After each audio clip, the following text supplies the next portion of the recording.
Hi, you are listening to the Conflict and Development in Africa podcast. This podcast is for policymakers, governments, researchers, students, businesses, and anyone that is interested in conflict and development issues in Africa. On this podcast, we hear from experts from across Africa and the world. Your host, Dr. Michael Nwankpa, will ask the questions you would want answers to.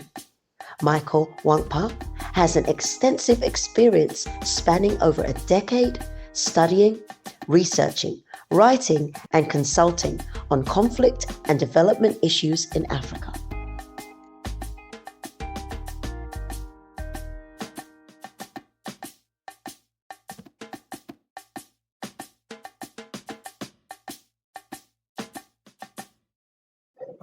Hello and welcome to another episode of the Conflict and Development in Africa podcast. I'm your host, Dr. Michael Nwankpa. Today, we're going to be discussing the politics of political party coalition in Nigeria, looking towards the Nigeria 2027 election. I'm joined by a very special guest, Dr. Babayo Sule. Babayo Sule is Professor of Political Science in the Department of Political and Administrative Studies at the National University of Lesotho. He's also the author of many books and articles. His recent book published in 2023 is titled Political Party Financing and Electoral Politics in Nigeria's Fourth Republic. He also co-authored another book with Professor Usman Sambo titled Presidential Election in Nigeria's Fourth Republic. Babayo, it's a pleasure to have you join me today, and I look forward to a very interesting conversation with you. Yeah, it is my pleasure, Doc. Good afternoon. It is nice meeting you on this conversation and on this platform. It is really a pleasure and an honor to me to join you in this discussion. Thank you very much. Yeah, same here. I feel honored as well. Same here. Let's begin. So Nigeria has just finished. It looks like it's just yesterday that Nigeria had its last election.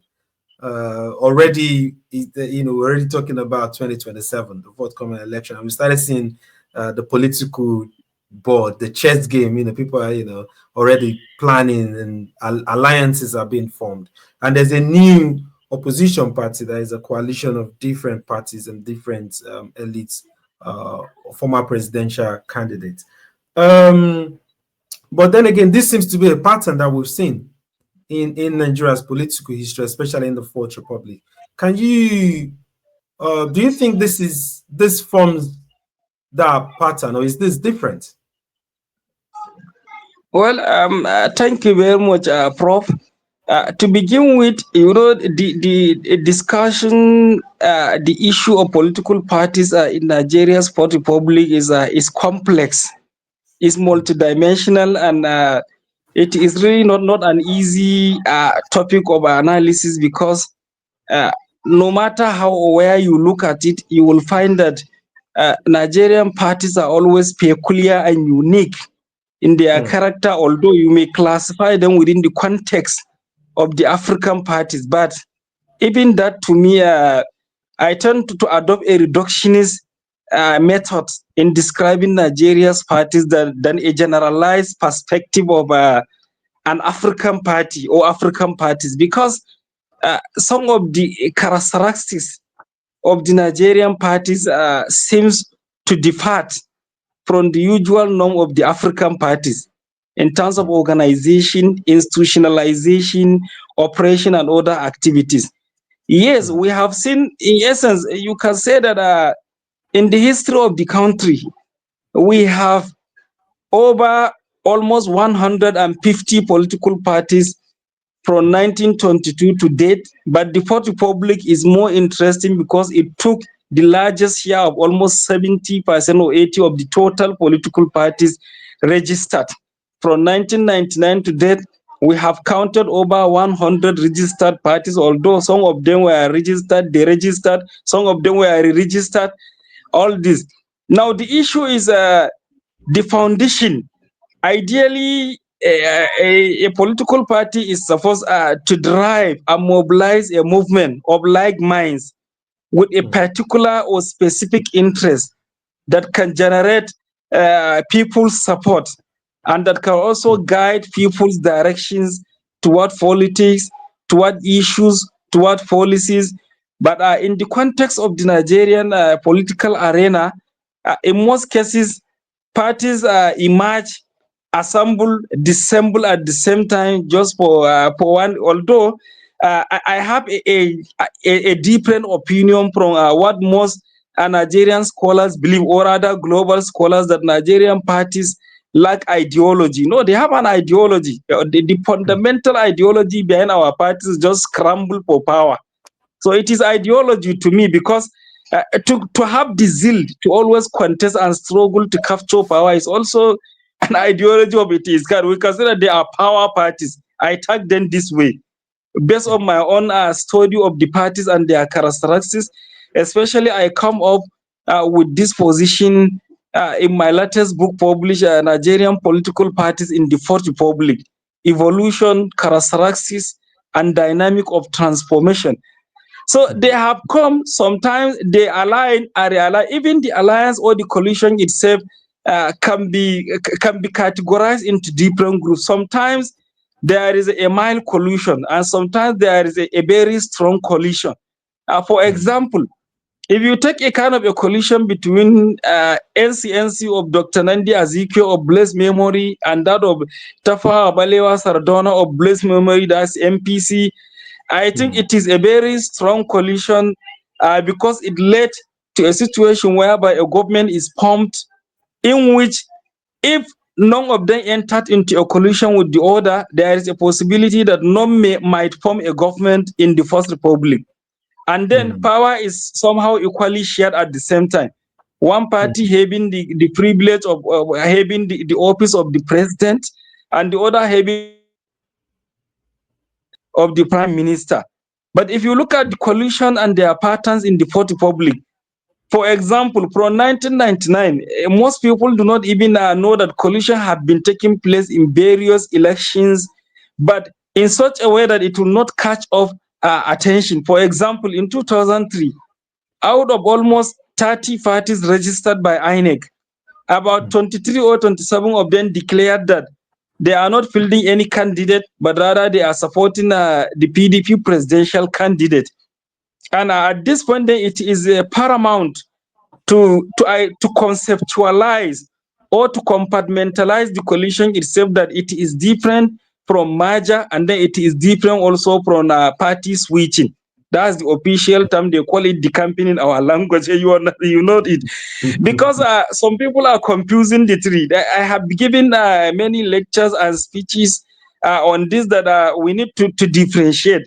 In a coalition, I may come and join your government without necessarily leaving my party. Just like, for example, we can say that FCT Minister Nyesom Wike now, he is having a coalition with APC because he is still aligning with PDP in terms of official identification as a party member.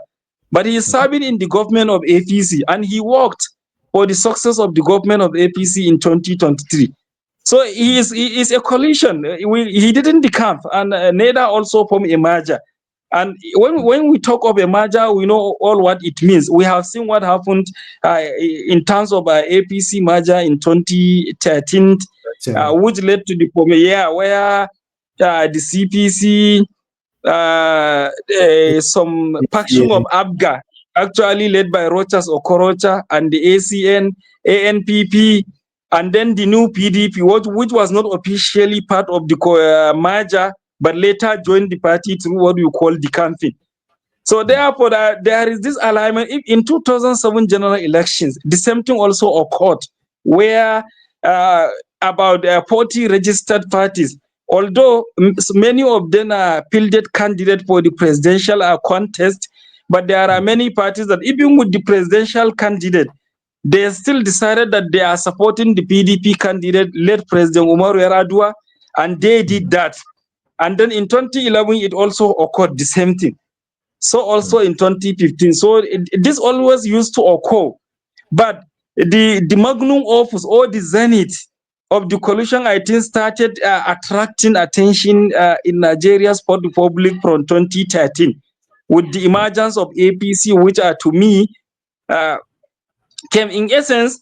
I believe with the submission of one scholar, Ibn Khaldun, that for any strong organization or an institution or a state, within it is foundation of growth.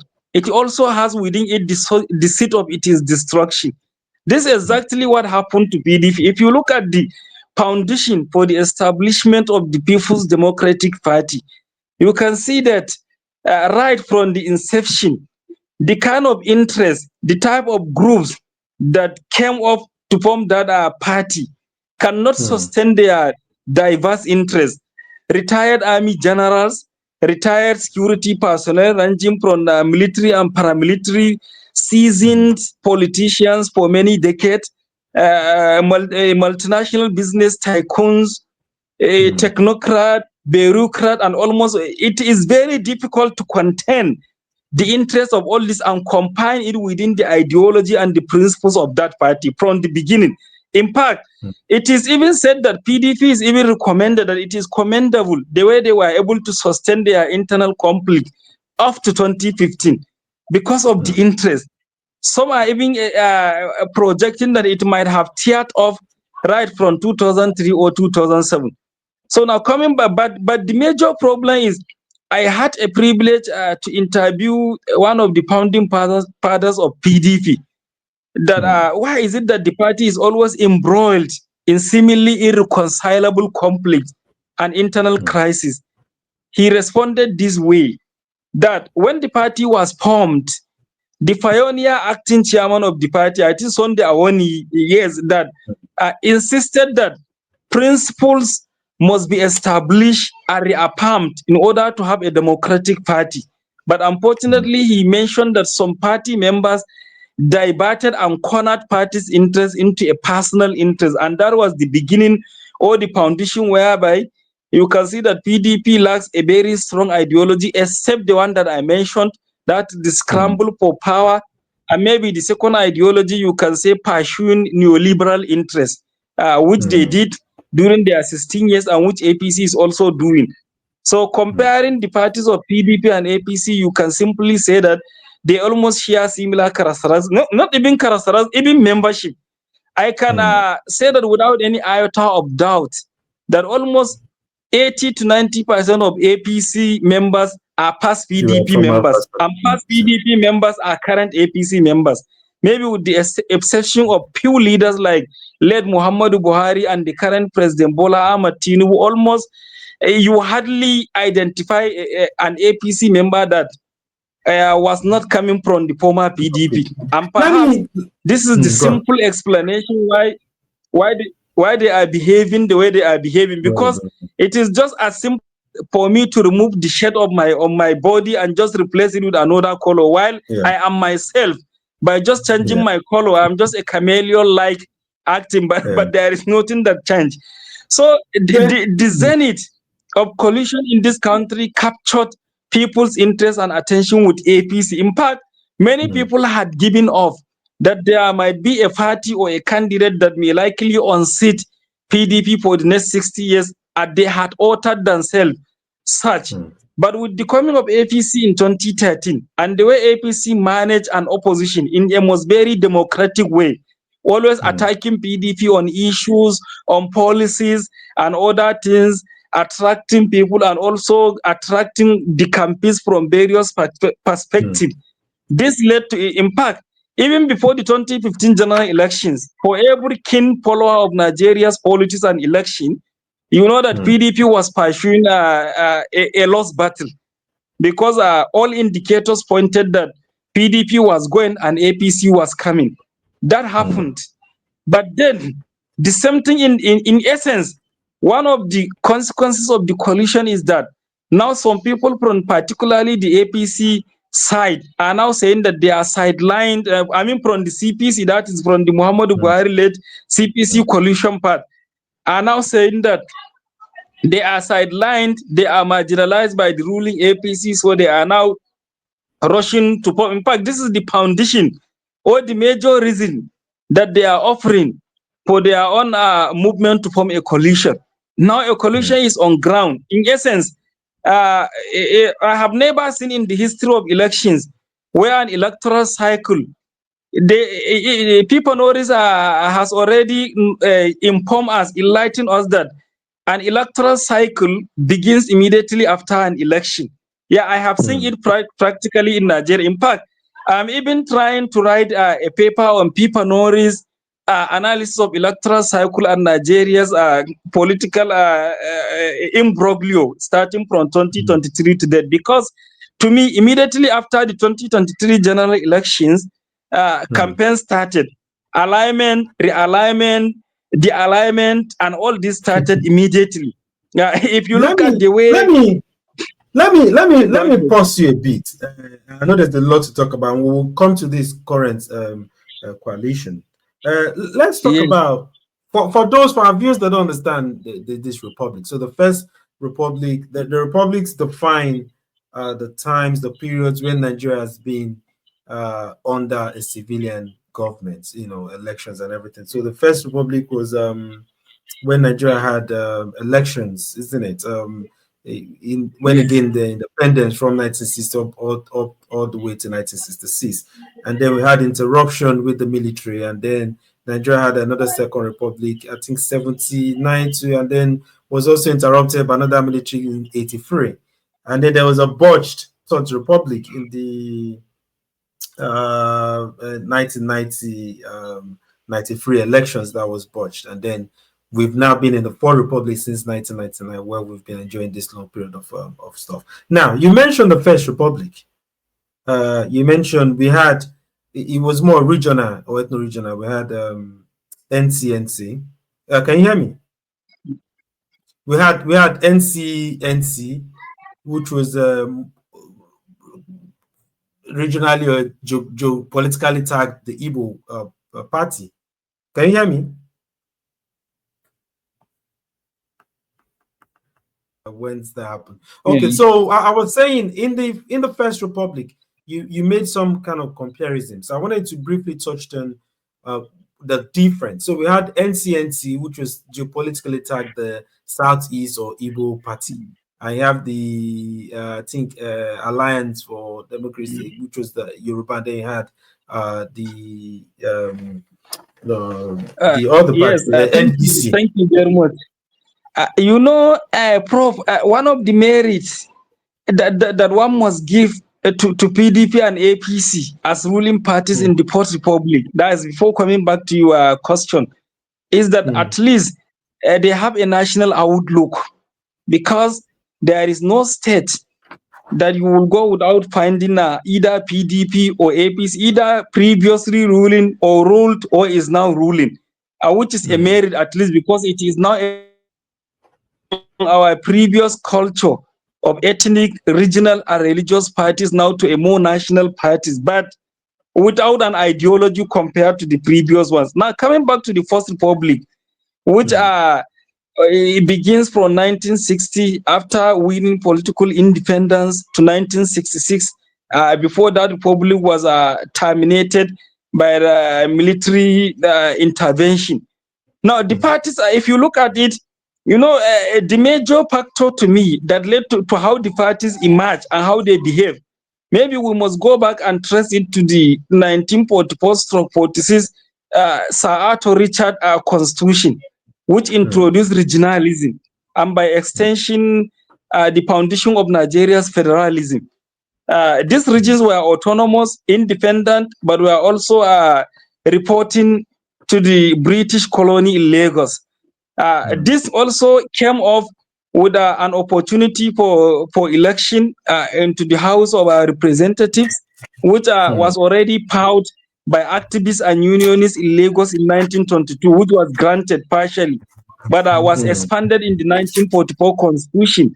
Then, because of that, now, already we have seen that the NCNC was trying to nationalize its activities under Zik, but unfortunately, because it was already dominating in Lagos and in the southwest, and almost in the southeast and central Nigeria, and until when a plebiscite occurred, which led to the separation of the Cameroonians, and now from the National Council for Nigeria and the Cameroons, it now turned into Nigerian citizens only.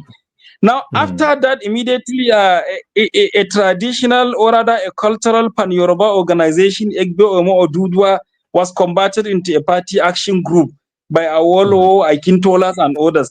And the same pan-Hausa Fulani Northern cultural group, that's Jam'iyyar Mutanen Arewa, was converted into a party, Northern People's Congress, MPC, followed also by another one from NEPA, Northern Element Progressive Association, to now Northern Element Progressive Union, NEFU. So when the struggles, party politics, and the struggle for political independence began, the major problem encountered was that the MPC and the NEFU were confined only within the northern region. They could not make a very frantic effort to expand toward the south or the east. And it also occurred with the action group to a certain extent. It was only NCNC that to a considerable level was able to expand to some part of northern Nigeria, specifically Plateau, Benue, and some part of Kano.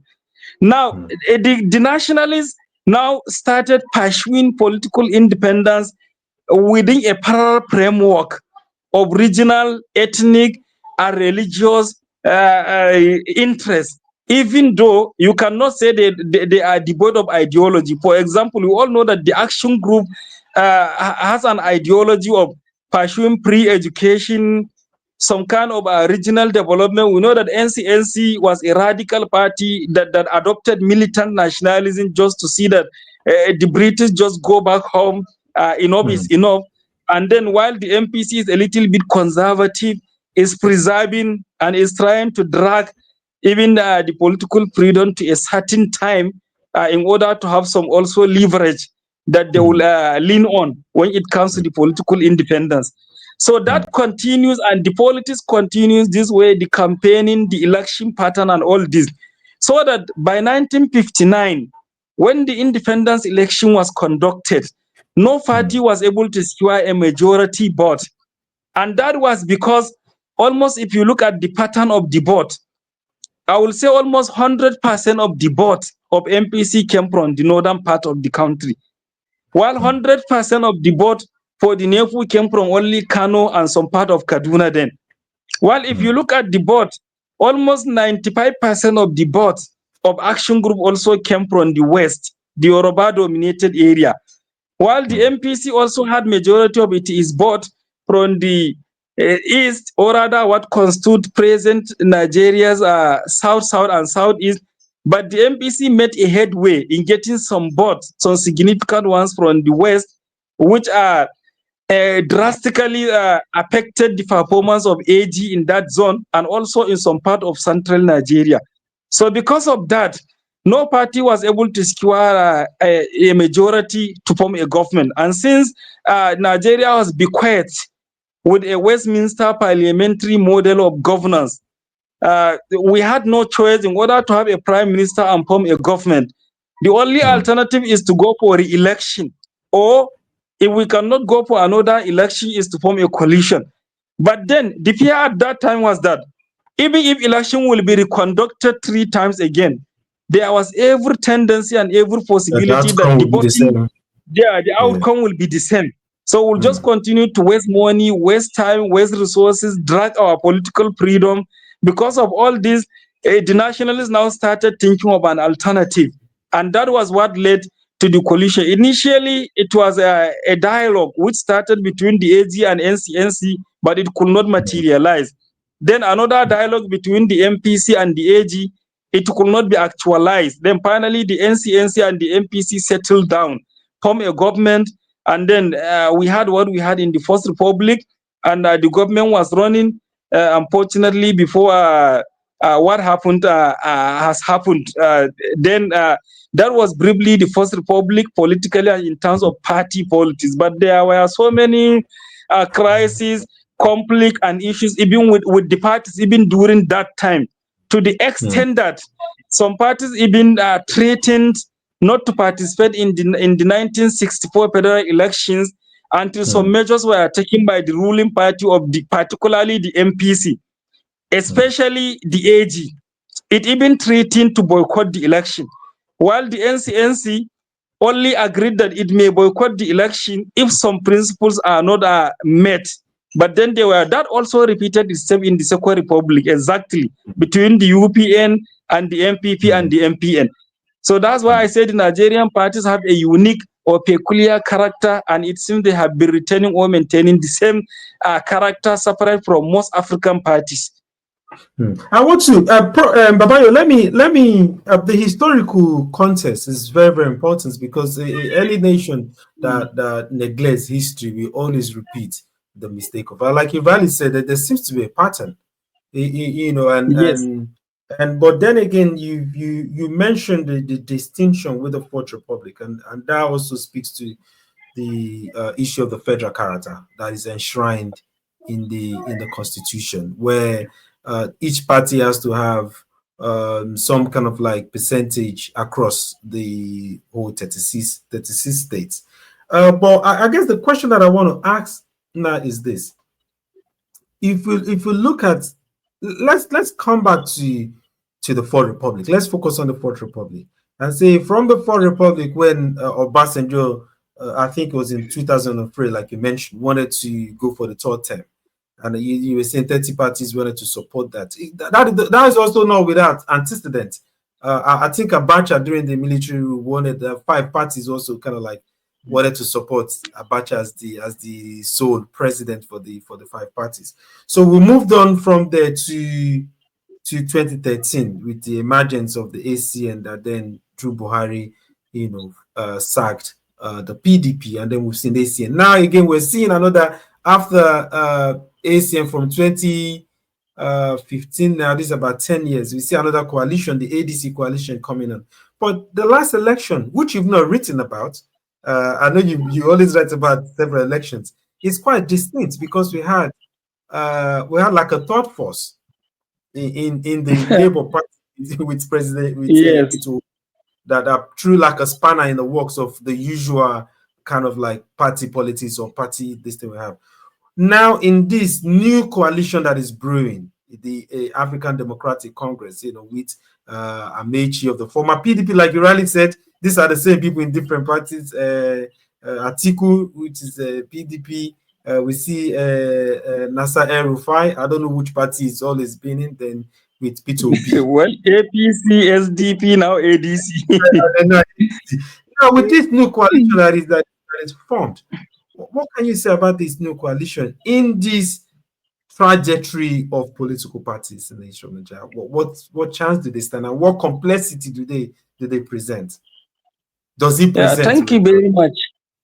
Yeah, honestly, to me, I just look at it from this perspective, that history is trying to repeat itself, that ADC is just like an APC in motion from 2013 to 14 and 15. Well, honestly, in the first place, we can say that before the coalition, that opposition was almost dead in the country, because if you look at the way most of the governors in the country are rapidly switching allegiance from the opposition party to the ruling APC, senators, reps, and other top political echelons, you will see that opposition was almost dead. The major opposition, PDP, and I can say LP, of course, because as you just mentioned in your question, one cannot dismiss LP with Peter Obi in it, not as a major opposition. In fact, this is a major point of distinction, which entirely differentiated the 2023 general elections in Nigeria's history from the previous 6 elections conducted in 1999, 2003, 2007, 2011, and 2015, because all these 5 previous elections were just almost a 2-horse race. You may have, like, for example, in the 2019 general elections, we have 73 presidential contestants, but we all know that it was just a straight line battle between the then incumbent President Muhammadu Buhari and the main opposition, Atiku Abubakar. But in 2023, there was even a fourth post in addition to the third post.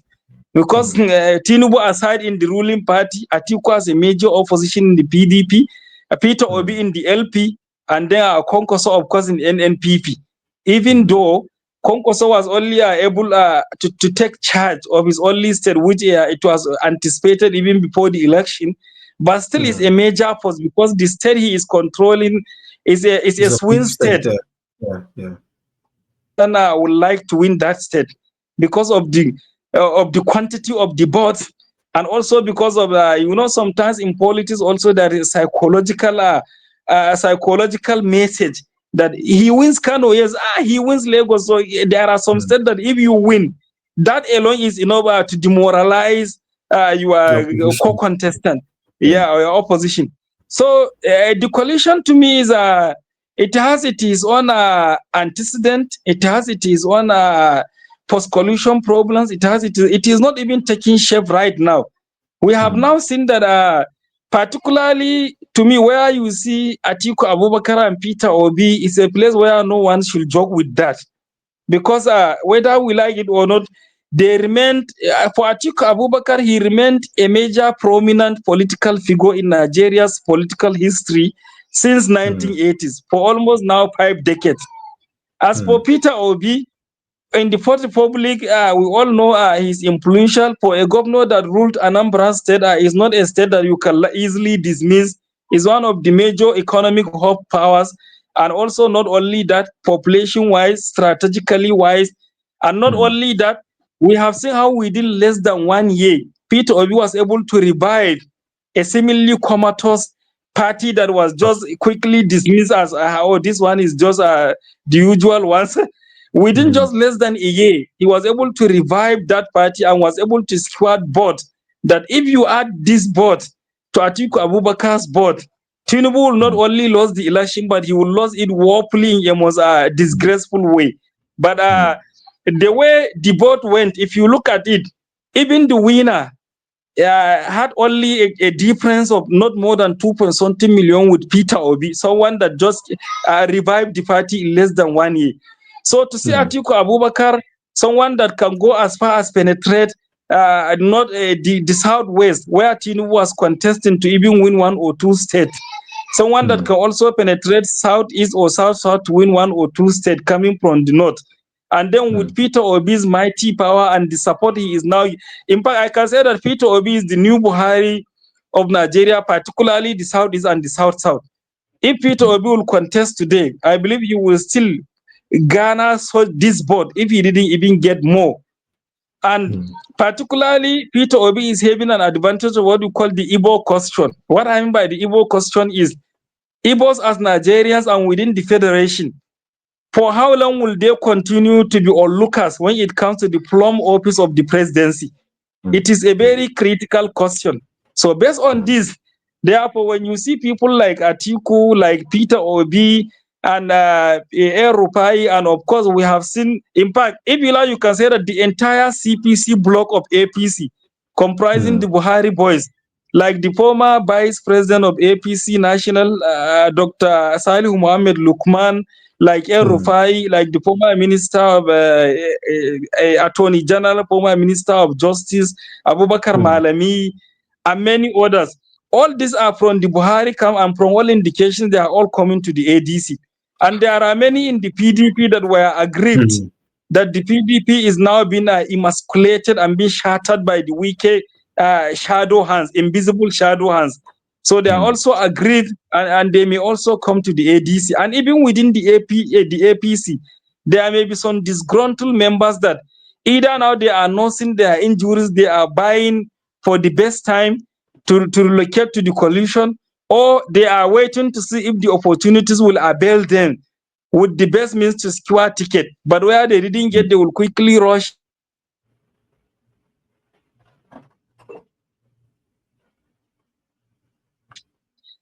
You cannot, in essence,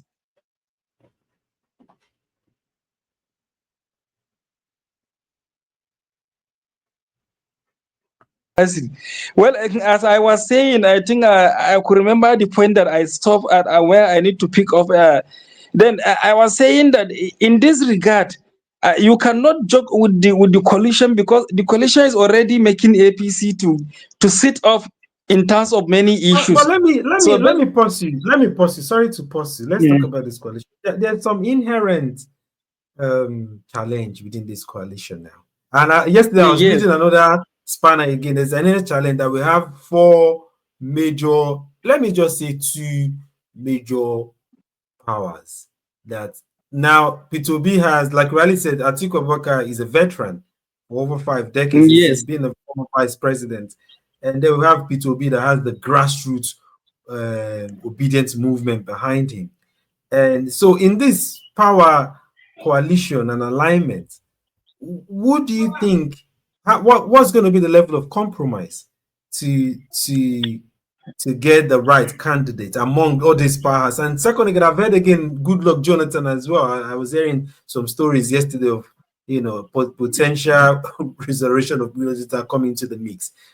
First, let's talk about this in the next 5 minutes, then I can ask the next question I wanted to ask before the last question. okay, thank you very much.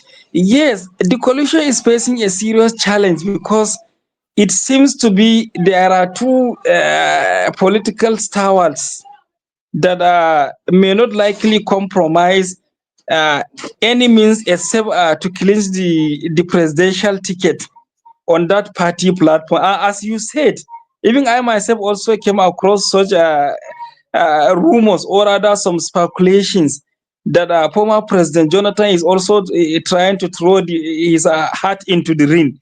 Although they said that he was being lured by the former opposition PDP, or former ruling PDP and now opposition, but they are now saying that he is now changing his mind also toward ADC.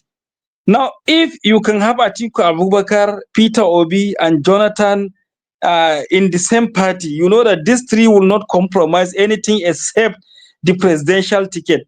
And I don't see probably former President Jonathan joining the coalition, because he might find it very difficult due to some antecedent, because the coalition was already formed for many months.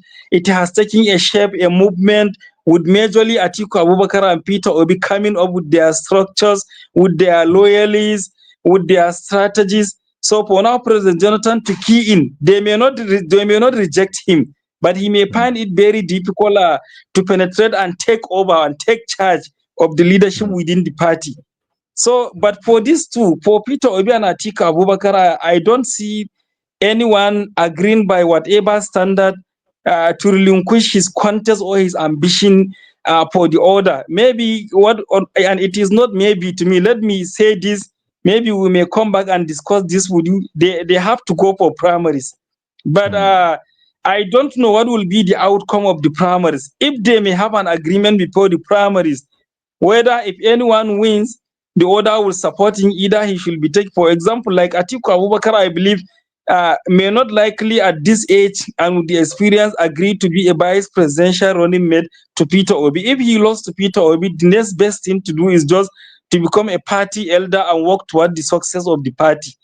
But if Peter Obi lost, there is a possibility that they may try to cajole him, maybe to serve as running mate to Atiku Abubakar. And if that happens, then there will be a serious challenge for the ruling party, because Atiku might come up with a majority vote from the north, and I can see Peter Obi getting many votes even in the north and also in the south and the southeast.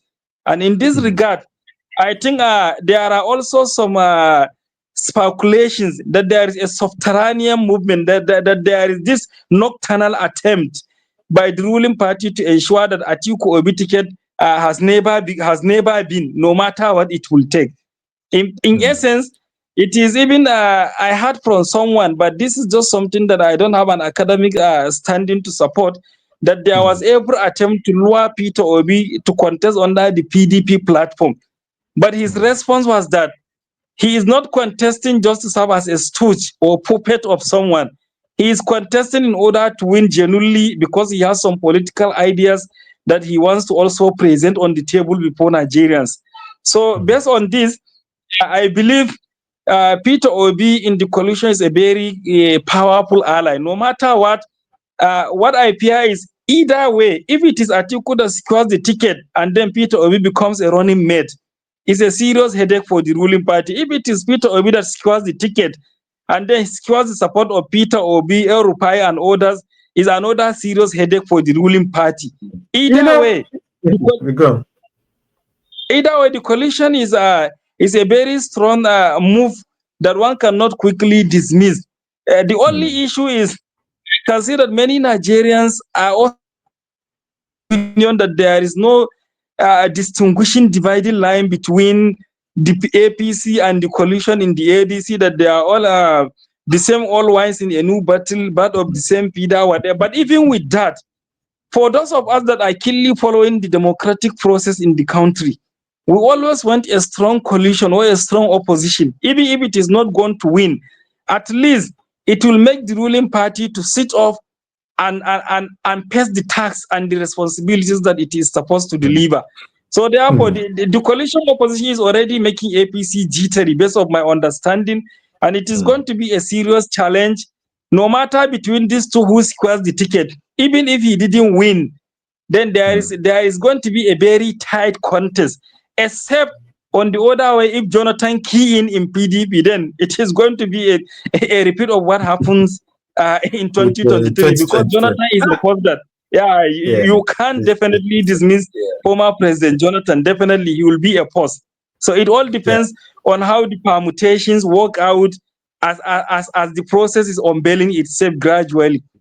Yeah, let me come to the last question. I know we need to have part two of this, Babayo, because this is an interesting. Maybe nearing the time we'll have part two of this, but let me come to the last question because of time, and then I'll give you the broad chance to answer more widely. So, like you rightly said, you know, there was a movement that started in 2023 that gave hope to the Nigerian populace that maybe with P2P we can have something that is different from the usual, and I don't see that movement yielding grant to politics as usual, with Atiku emerging as the in my own opinion. I think if Atiku emerged, like you really said, he would challenge the APC, but I don't see them dismantling the APC, because I think P2P had run previously as Atiku's running mate, if I'm not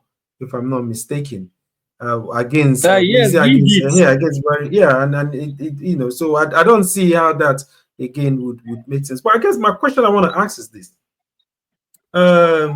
looking ahead, because I'm a critic of liberal multi-party election system. People have argued this stuff as well, that when you have coalitions, then it could make the incubator at first. But I'm not a fan of multi-party, the liberal adoption kind of election. So if I look at you, you've been studying this, you've been writing about this. What do you think needs to be done? So if you look at INEC, in my last book, I don't know if you've read it, Nigerian Sports Republic, a Militarized Democracy. I published it with Routledge 2 years ago. Or was it last year or 2 years ago? I haven't come across this book, but I will surely, it will be interesting. I would like to read this book. Yeah, please. It's published by Routledge, Nigerian Sports Republic, a Militarized Democracy, where I was looking at I looked at all of these issues, look at the legacy, colonial legacy, the influence of colonial legacy, the military legacy, and looked at all this issue. But I guess if we're looking at it, what should Nigeria do? Is it time for us to rethink the system of elections? And if we're going to rethink systems of elections, what is going to be the alternative? Because it does seem that no matter, Nigerian people seem to be the victim of whoever, whether the coalition, like Chris says, is a state capture, is elites capturing power rather than people. So what system are we going to adopt that is going to favor the people? And again, looking at the hope, again, I was going to talk about INEC, because in that book, I was talking about the hope that INEC presented with the new Electoral Act that Buhari signed, with electronic transmission of results and all that. And then that hope that was dashed in 2023 What does INEC? What needs to change? Let's go beyond the party politics now. How can the body Yes. itself? We've not talked about INEC. What needs to be changed for us to have a Yeah. fair and free election? And what kind of system should we be Yeah. looking at in the future? So just have a broad look and just let's conclude. Let's wrap it Yeah, up. thank you very much. If I understand you clearly, you are almost merging three issues at the same Yes. time, because we are now talking about a party reform itself. We are talking Mm, of the electoral process. We are now mm, talking of the INEC itself as the mm, electoral umpire.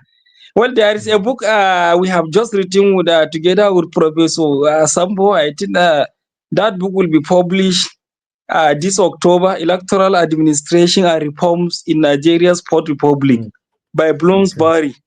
So I think that in that book we have covered, to start with parties. I am also an advocate of strong functional institutions as parties, instead of just rampant parties that are just haphazard. And that's why if you look at the recent book, Nigerian Political Parties in the Fourth Republic, I Mm, suggested that the process of registering and the existence of the parties is the major problem. And that's what mm, we need to look at. That's from the aspect of the parties. For example, just for the constitutional provision to say that you just need to have a party structures. That started in 1979. After the experience mm, of the First Republic, it was instituted in the 1979 Constitution that for any party to be registered, it must have a national outlook. And how do we have that? At least you must have party ESCO and structures in two-thirds of the state. So in the mm, 1999 constitution upholds this same provision. So, but the provision to me is weak. And I could remember there was a time during the Senate hearing on constitutional reforms in 2022. I made a presentation here in Northeast arguing against that section, that it need to be reviewed, and mm, a rather stricter measures should be put in place.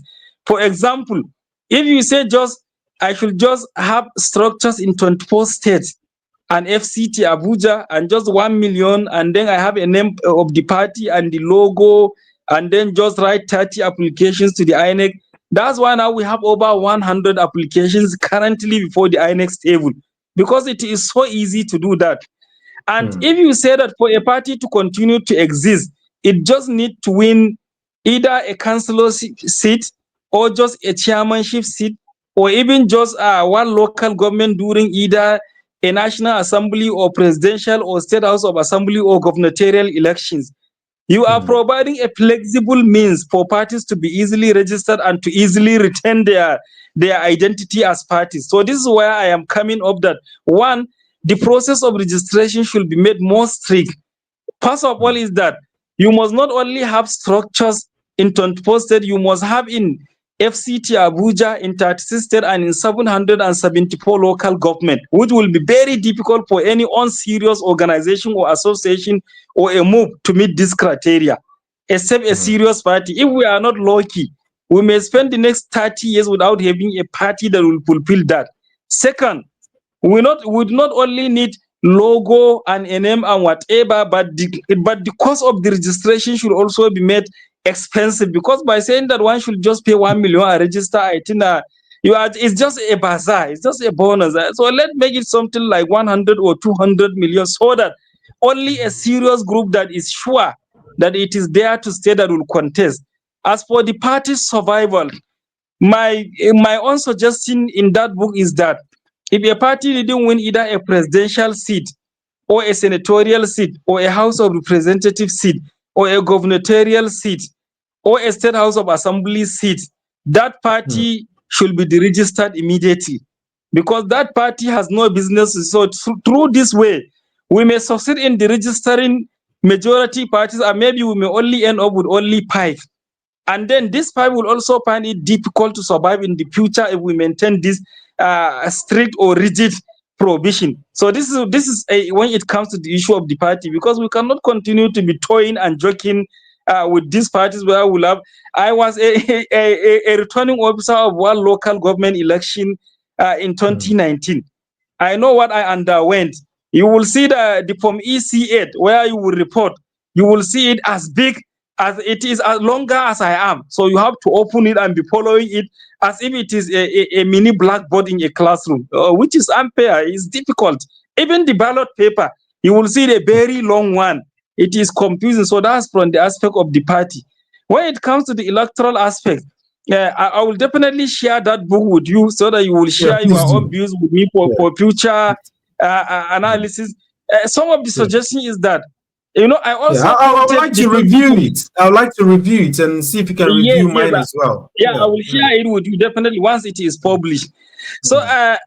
when it comes to the electoral process, I faulted the 2022 Electoral Act for not making electronic transmission mandatory. I don't think we should continue with the manual process. There are those that are arguing against it, that issue of power supply, issue of literacy level, issue of cyber security. But Nigeria is doing well in terms of cyber security, although we have the highest number of cyber crimes in the world, coming either third or fourth based on the ranking. But at the same time, the Nigeria cyber security performance is 40th out of almost 180 countries. It's not bad. And Mm. at least so far we don't have any experience of attack on INX cyber or even any major institutional cyber so far. I think with a very well versed ICT expert that can ensure to guarantee and provide security, I believe we are ripe enough to go for it. If we can do it in the banking system, in the financial Mm. system, which is the most critical aspect, I think when it comes to election, it too is as critical as financial. I believe we Mm. can do it. So electronic transmission is one. Secondly, is I want the INEC election to start from bottom to top instead from bottom to top instead of from top to bottom. For example, Mm. we should start with look. First of all, I suggest that all state independent electoral commission should be scrapped immediately. I made such a presentation even last 3 weeks or 4 weeks Mm. when the Constitutional Review Committee came to the Northeast again, even though I know they may not adopt it, but it is our Mm. responsibility as intellectuals to continue to Yeah. say what we Yeah. feel is the best for the country. All state INEC should be cancelled. Only national INEC should conduct an election in local council polls. Because if you see the way the INEC is holding the FCT election, it is fair. Even the ruling party can lose the municipal, Abuja municipal, which means it is fair at least. Although Mm. criteria to say that the election is fair, but at least in the Nigerian context, I can argue on that. So I Mm. think INEC should only handle the election, and it should be from the bottom to the top. You will start by the local council elections, the chairman and the councillors. Then you come back to the state and House of Assembly elections. Then you go to the presidential and national assembly elections. In some Mm. countries like Turkey and South Africa and others, you need to qualify by winning 50% of the total vote at the grassroots election before you can qualify for national elections. I think, even though I'm not saying that this should be, but I'm saying that if we start from bottom to the top, at least we should be able to make it in. So transparency should be actualized. This was the usual tradition until when Mm. President Shehu Shagari altered it in the 1983 election when he faced a very strong challenge. When Awolowo and Dr. Zik decided to form a coalition, just like what we are discussing, in order to Mm. unseat Shagari in 1983. Shagari now decided that instead of the election to start from the local council, then it should start from the presidential. So that Mm. if any state governor did not work for the success of Shagari's MPN, then they are crumbling, they are crashing together with that governor. So based on that, it was just like a threat that was used, Mm. which led Shagari to win. In 1999, Obasanjo adopted the same thing in 2003 because in 1999, the local council elections started. But then in 2003, Obasanjo adopted the Shagari style and Mm. start from the now President. bottom, from top to bottom. So I Mm. think this is what INEC need to do in terms of electronic transmissions. State independent commission should be scrapped, and then the election should start from bottom to top so that there should be a grassroots democratic politics. Now, in terms of the INEC itself, it needs reforms and restructuring. One, the appointment of the leadership should now come to me. Just I am moderating what Justice West Committee are recommended. They Mm. recommended that it should be appointed by NJC, Nigerian Judicial Council. But to me, I'm not saying that it should be appointed.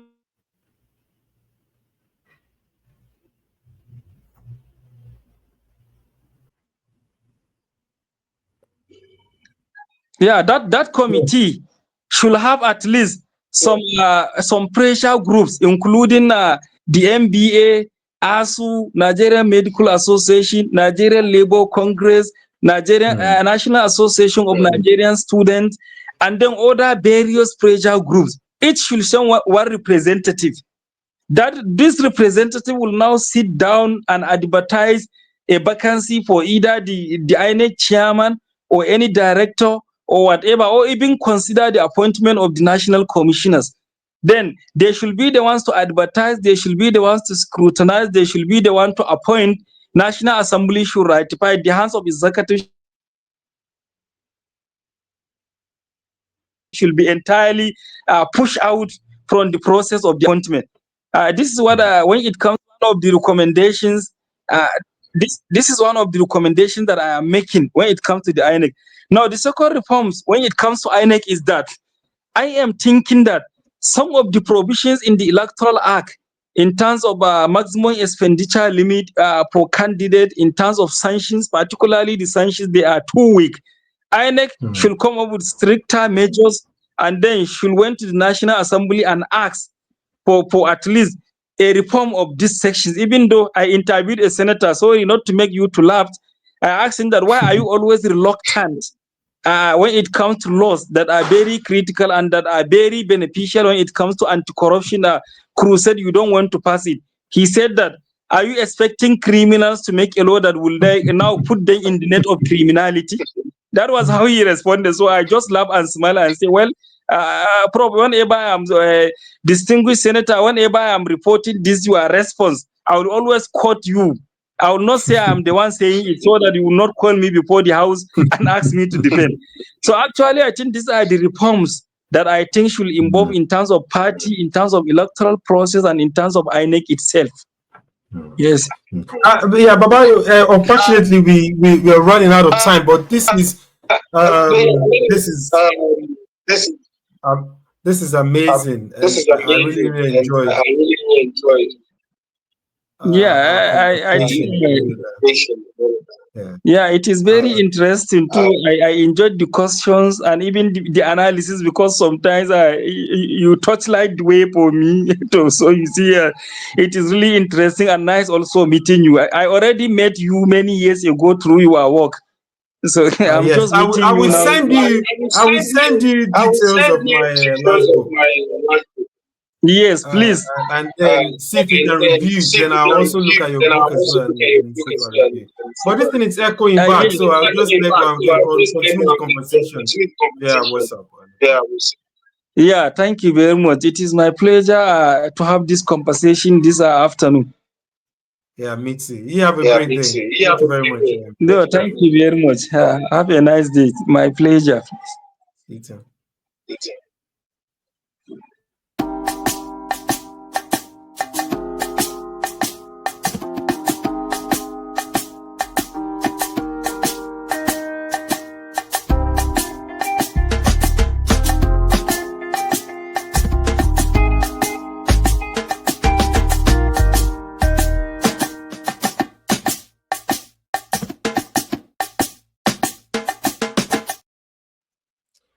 Thank you for tuning in today to what an interesting episode we've just recorded now with Dr. Babayo Sule, a Nigerian scholar that is based in Lesotho. He's done a wonderful job, studying and writing and political parties in Nigeria, studying elections in Nigeria in Nigeria's foreign republic. So join me as usual to thank him for honoring our invitation, and stay blessed, and I'll see you next week.